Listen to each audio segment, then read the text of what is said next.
সুপ্রিয় দর্শক, আসসালামু আলাইকুম। সবাইকে স্বাগত জানাচ্ছি বেনুস কিচেন অ্যান্ড লাইফস্টাইলের আজকের পর্বে। আজকে আমি আপনাদের সাথে শেয়ার করব পাটিসাপটা পিঠা। খুবই কমন একটি পিঠা, কম বেশি সবাই তৈরি করে এবং যে যার মতো তৈরি করে। একই জিনিস নানানভাবে তৈরি করা যায়। তো পাটিসাপটা পিঠা তৈরি করার জন্য আমার একটি ডিম দরকার। আমি ডিমটা নিয়ে নিলাম।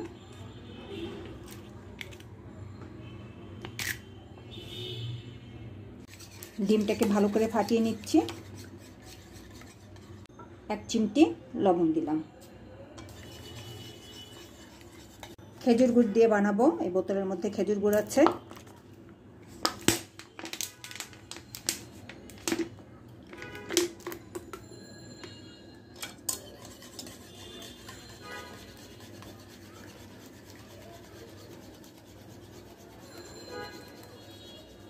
আন্দাজ করে দিয়ে দিলাম।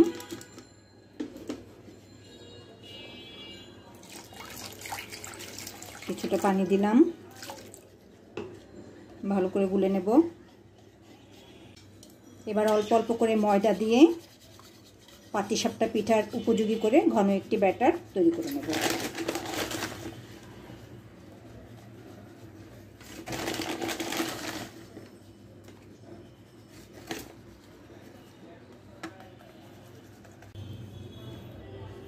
এতটা ঘন থাকবে না, আর একটু পানি দিয়ে পাতলা করে নেব। কিন্তু তার আগে ভালোভাবে স্মুথ করে ব্যাটারটি তৈরি করতে হবে, যেন কোনো রকম লাম্পস না থাকে।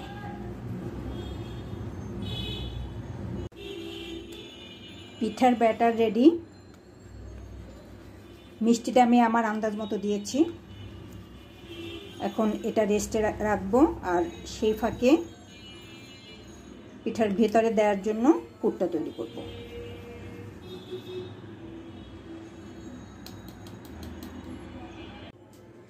ভেতরের পুরটা আমি করব ছানা দিয়ে আর নারকেল দিয়ে। এখানে কিছুটা ছানা দিয়ে দিলাম, আর কিছুটা দিলাম কোরানো নারকেল।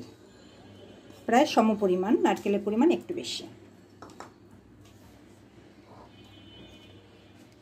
এখন দেব এর মধ্যে স্বাদ অনুযায়ী চিনি।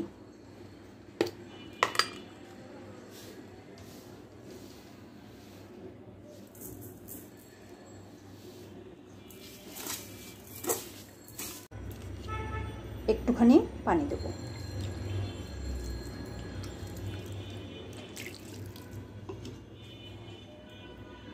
এবার এতে 2টা এলাচ দিলাম থেতো করে, আর দেব হচ্ছে মালাই। মালাই করে আমি ডিপে রেখে দিয়েছিলাম, সেখান থেকে টেবিল চামচে 4 চামচ মালাই দিয়ে দিলাম।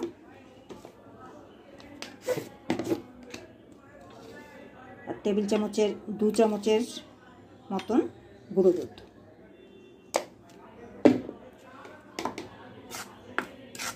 এবার এই ক্ষীরটা চুলোতে বসিয়ে রান্না করে নেব।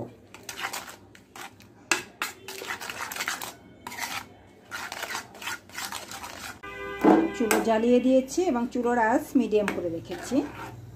নাড়তে হবে যেন নিচে লেগে না যায়। অনেকটা ঘন হয়ে এসছে। এখন এর মধ্যে দেব আমি 2 পিস পাউরুটি ভিজিয়ে রেখেছিলাম, সেটা দেব। পানিটা চিপে তারপরে দিয়ে দিতে হবে।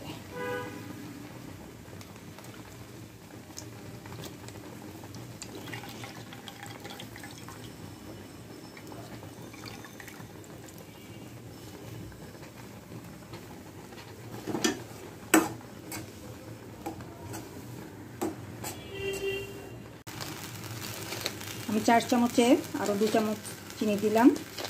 মিষ্টিটা তো অবশ্যই যার যার স্বাদ অনুযায়ী দিতে হবে। এই পর্যায়ে এলাচ ফেলে দেব।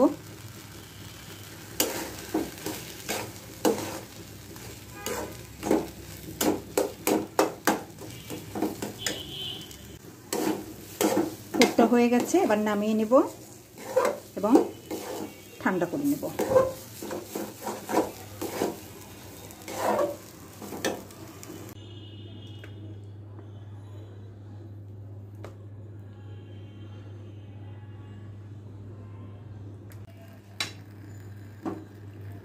তেল ব্রাশ করে নেব।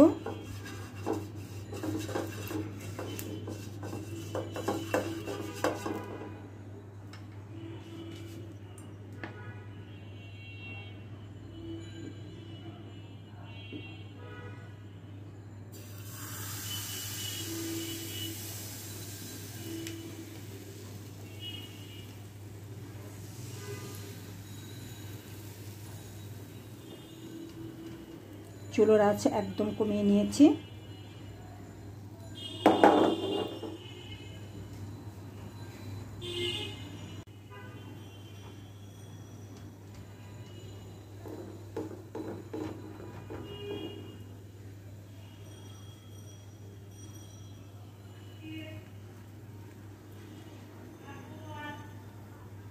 এলাচের দানাগুলো চোখে পড়লে ফেলে দিতে হবে অবশ্যই।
পুর ভরা পাটিসাপটা পিঠা।